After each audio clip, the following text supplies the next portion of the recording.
Dream Fist var. Gördüm. Ne varım Dream Fist var. 5000 manat VIP masa koyuflar. Allah'ın cezaları.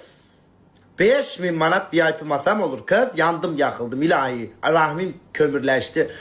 At bütün hamı yazır bana. Ay Velizar o güneşteki Dream Fist'e gelmek istedim. Ben de sevindim ki pulsuz bilet falan vereceği reklamı falan. He dedim ay canım gelmek istedim. Geçi yerin var mı? Ha dedi ki var VIP falan filan. Daştık sonunda ben bilet atmaz mı demez mi? 5 manat dedi 2 nefer dedi.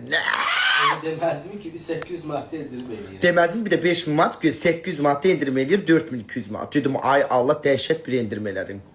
Blokladım oğlan dedim sen xəstəsən 5000 manat 4000 manat ne daha xəstəsən başın kaçıp dedim ne gayrım ben o 200 ton level 5'i mi göreceğim bende var bende kızlar var bende var kızlar var bir var ay ona 5000 manat değer mi dedim asla dedim sakın dedim ay çok